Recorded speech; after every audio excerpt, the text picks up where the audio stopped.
அட்சய திருதியில வந்து தங்கம் வாங்குனா நல்லது சேரும், தங்கம் சேரும் அப்படின்னு நெறைய பேர் சொல்லுவாங்க. அக்ஷய திதி. அக்ஷய திதி அப்படிங்கிறது வந்து பாத்தீங்கன்னா, சித்திரை மாசத்துல அமாவாசையிலேருந்து 3வது பிறை திருதியை திதி துவங்கக்கூடியது தான் அக்ஷய திதி. குபேரருக்கு சிவபெருமான் கிட்டேந்து இந்த கலசம், தங்க கலசம் கிடைத்த நாள் இந்த நாள். அதனால்தான் இவ்வளவு விசேஷங்கள். ஒருத்தர் பசியில இருக்கிறவங்களுக்கு ஒரு உணவை தானம் கொடுத்த இந்த நாள் அப்படிங்கிறது, ஒரு உணவை தானம் கொடுக்கும்போது ஒருத்தருடைய வயிறுன்ற கலசம் நிறைஞ்சிருச்சுனாலே செல்வ செழிப்ப ஆரம்பிச்சிடும். திதிக்கு என்ன வாங்கலாம்? சரி, வாங்கணும்னு காசு இருக்குங்க சொல்லுங்க. ஒண்ணுமே வேண்டியதில்லை. ஒரு ஒரு வெள்ளி காயின் வாங்கலாம். அது சிறப்பை தரும்.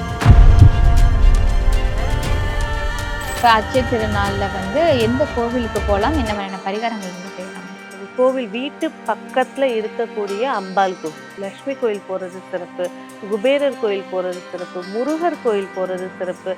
குபேரருக்கும் லட்சுமிக்கும் செல்வத்தை கொடுத்ததே சிவபெருமான் தான்.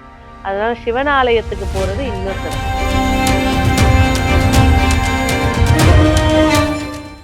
வணக்கம் மேம். வணக்கம். மேம், இப்ப வந்து அட்சய திருதி வரப்போகுது. அட்சய திருதியில வந்து தங்கம் வாங்குனா நல்லது சேரும், தங்கம் சேரும் அப்படின்னு நெறைய பேர் சொல்லுவாங்க. சோ தங்கம் தான் வாங்கணுமா? இப்ப இருக்க தங்க விலையில வந்து தங்கம் வாங்கணும் அப்படிங்கிறது ஒரு பெரிய கஷ்டமான நிலைமை தான். சோ அட்சய திருதினா என்ன? எதனால வந்து அப்ப தங்கம் வாங்கணும் அப்படின்னு சொல்றாங்க? அதுக்கப்புறம் நம்ம மத்த டாபிக் பேசலாம். அத பத்தி விளக்கமா சொல்லுங்க. அக்ஷய திதி. அக்ஷய திதி அப்படிங்கிறது வந்து பாத்தீங்கன்னா, சித்திரை மாசத்துல அமாவாசையிலேருந்து 3வது பிறை திருதியை திதி துவங்கக்கூடியது தான் அக்ஷய திதி.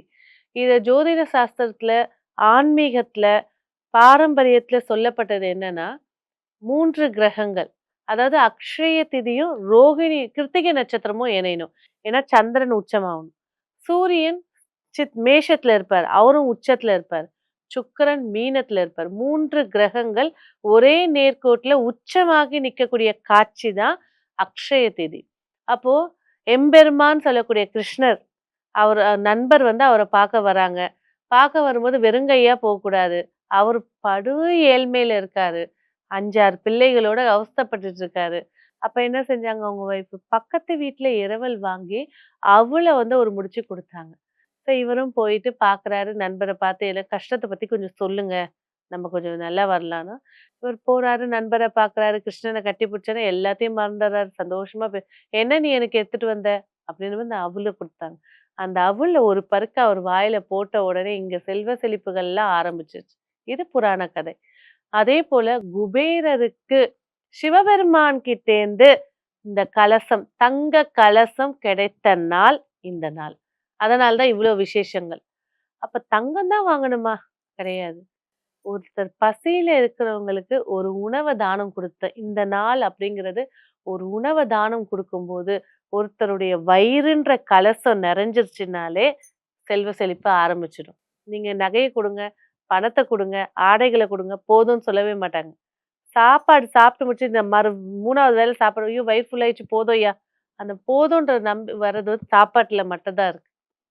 அப்ப ஒரு அன்னதானம் அப்படிங்கிறது இந்த இந்த இதுலயும் வந்து இதுல பெஸ்ட் யார் தெரியுங்களா? மார்வாடிஸ்.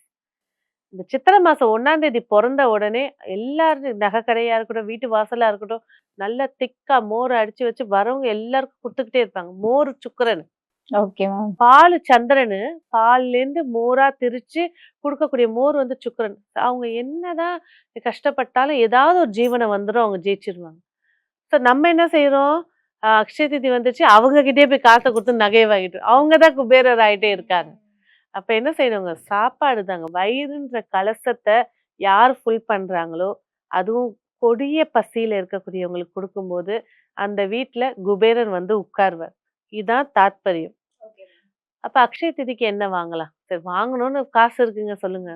ஒண்ணுமே வேண்டியதில்ல. ஒரு ஒரு வெள்ளி காயின் வாங்கலாம். அது சிறப்ப தரும். வெள்ளி காயின் வச்சு பூஜை ரூம்ல வச்சு, ஒரு பால் பாயாசம் செஞ்சு வச்சு, அ வழிபாடு செய்றது. குபேரோட மந்திரங்கள், நாமவலிகள்.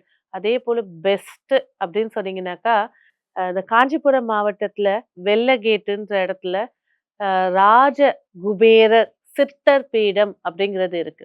எங்கும் இல்லாத மனிதனுக்கு சமமா இருக்கக்கூடிய ஹைட்ல குபேர். எல்லா கோயிலும் பார்த்தீங்கன்னா, குபேரர் உட்கார்ந்திருப்பாரு.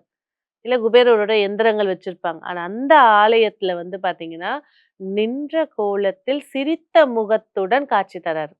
எந்த கோவிலும் இல்லாத இந்தியாலயே வந்து பார்த்தீங்கன்னாக்கா, மதுரையில மட்டும் தான் உத்திஷ்ட மகா கணபதி இருக்காங்க. அதுக்கப்புறம் இந்த கோவில்ல இருக்காங்க. இங்க இருக்கக்கூடிய முருகப்பெருமான் வந்து செல்வ முருகனாக காட்சி தராரு. இவருடைய சித்தருடைய கனவுல அகத்தியர் வந்து அருள் புரிஞ்சனால, அகத்தியருக்கு ஒரு சிலையும், மகாலட்சுமிக்கு ஒரு சிலையும் அதே இந்த கருவறையோட சிறப்பு என்ன அப்படின்னு பார்த்தீங்கன்னா, நவநிதிகள் வச்சிருப்பாங்க அந்த கோ கோ ஆலயத்துல. அந்த குபேரர் நிப்பாரு. குபேரருக்கு மேல சிவபெருமான் இருப்பார். இந்த மாரி காட்சி எங்கேயுமே கிடைக்காது. ஸோ அந்த இடத்துக்கு குபேரர் கோயிலுக்கு கண்டிப்பா போகலாம். அங்க போய் வழிபாடுகள் செய்றது நல்ல சிறப்ப தரும். அதுக்கு அடுத்தது வீட்ல இந்த மாரி விசேஷங்கள் வச்சிருந்து நகை வாங்க பணம் இல்லங்க, எதுவுமே இல்லங்க. ஏதாவது சிம்பிளா ஒண்ணு சொல்லுங்க. அன்னைக்கு ஒரு ஒரு பாக்கெட் கல் உப்பு வாங்கி வீட்ல வைங்க. போதும்.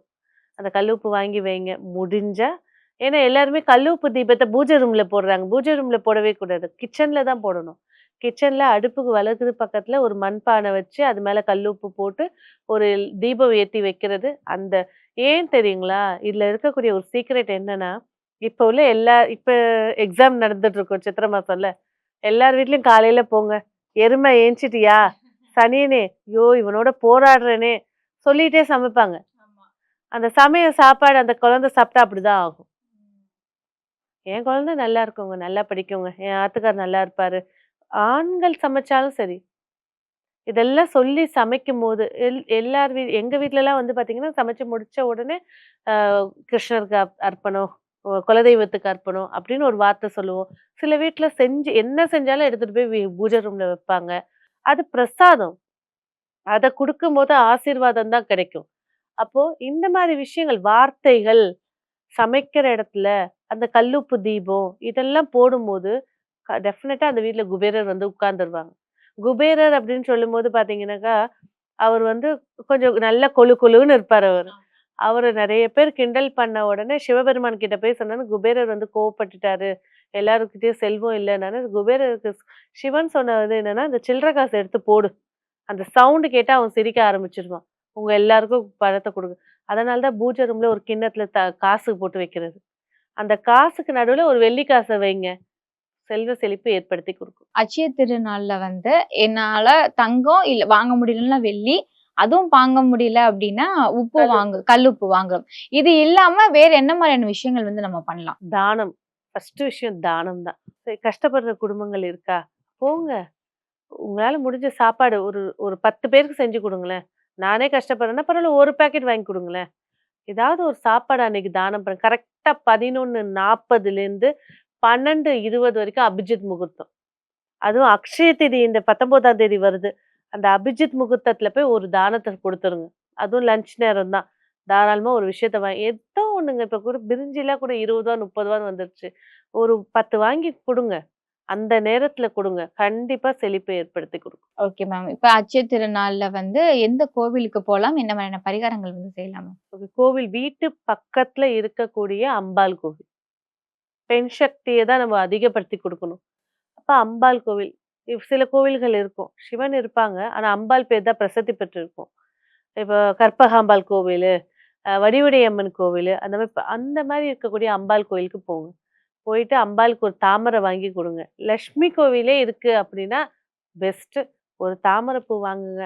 கையில அதாவது தாந்திரீகத்துல என்ன சொல்லுவாங்க அப்படின்னு பார்த்தீங்கன்னா, தாமரை பூவ வாங்கி யார் குடுக்க போறாங்களோ, அவங்க தொப்புள் கிட்ட அத வச்சு நாபி கமலம்னு சொல்லுவோம்.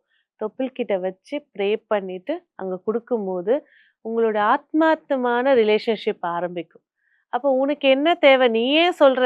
உன்னையே அவ உணர்ந்துருவா. குடுக்க ஆரம்பிச்சுருவா. ஸோ அங்க போய் ஒரு குங்கும அர்ச்சனை பண்றது, அந்த அர்ச்சனைய எடுத்துட்டு வந்து வீட்ல வைக்கிறது, சிறப்புகள் ஏற்படுத்தி தரும். லட்சுமி கோயில் போறது சிறப்பு. குபேரர் கோயில் போறது சிறப்பு. முருகர் கோயில் போறது சிறப்பு. குபேரருக்கும், லட்சுமிக்கும் செல்வத்த குடுத்ததே சிவபெருமான் தான்.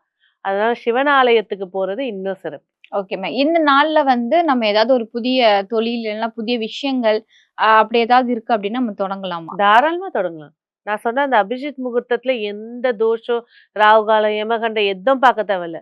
இந்த அபிஜித் முகூர்த்தம் 11:40 AM to 12:18 மத்தியானம் வரைக்கும். இந்த டைமிங்ல தாராளமா தொடுங்க. எல்லாருடைய கம்பெனிஸ்லயும் கண்டிப்பா அந்த நேரமாவது தீபம் ஏத்தி வைங்க. செழிப்பை ஏற்படுத்தி குடுக்கும். இப்ப நம்ம வீட்ல வந்து பசு இருக்கு அப்படின்னா, அவங்களுக்கு நம்ம என்ன மாதிரியான விஷயங்கள் பண்ணலாம்? பசு அப்படின்னு எடுக்கும்போதே பார்த்தீங்கன்னா, எல்லா தேவர்களும் பசுக்குள்ள அடக்கம். ஃபோட்டோஸ் பார்த்தீங்கன்னா இருக்கும். இந்த பகுதியில லட்சுமி, இந்த பகுதின்ட்டு. அப்போ இந்த அக்ஷய திதி அன்னைக்கு கோபூஜை செய்யலாம். எந்த கோவில்ல கோபூஜை நடக்குதோ அங்க போய் கலந்துக்கலாம். அந்த அ அந்த பசுவுடைய பாதத்துல வைக்கக்கூடிய சந்தனத்த கொஞ்சம் எடுத்துட்டு வந்து வீட்லயும் வைக்கலாம். அது சிறப்புகள் ஏற்படும். முடிஞ்சா செய்ய முடியும் அப்படின்னா, சந்தனத்த நல்லா வீட்ல வாங்கி நல்ல ஒரிஜினல் சந்தனத்த இளச்சு, அத எடுத்துட்டு போய் பசுவுடைய நெத்தி, பின்புறம் கால்கள்ல வச்சுட்டு, அழகா அத எடுத்துட்டு வந்து குட்டியா பால்ல கலந்து எல்லாருக்கும் குடுங்க. செழிப்பு என்னதான் ஒரு ஜாதக ரீதியா, உடல் ரீதியாவோ பிரச்சனைகள், தோஷங்கள் இருந்தாலும் நிவர்த்தியாகி யோகமா ஆக்கி குடுத்துரும். இன்னைக்கு வந்து அட்சய திருநாள்ல வந்து தங்கம் வாங்க முடிஞ்சா தங்கம் வாங்கலாம். இல்ல வெள்ளி வாங்கலன்னா உப்புக்கள் வந்து வாங்கலாம். அது இல்லாம என்ன விஷயங்கள் பண்ணணும் அப்படிங்கிறது ரொம்ப அழகா சொன்னீங்க. அன்னைக்கு நாள்ல வந்து இந்த கோவிலுக்கு போய் இந்த பரிகாரம் பண்ணா இன்னும் கொஞ்சம் நல்ல சிறப்பா இருக்கும் அப்படின்றத பத்தி ரொம்ப அழகா சொன்னீங்க. நன்றி மேம். நன்றி.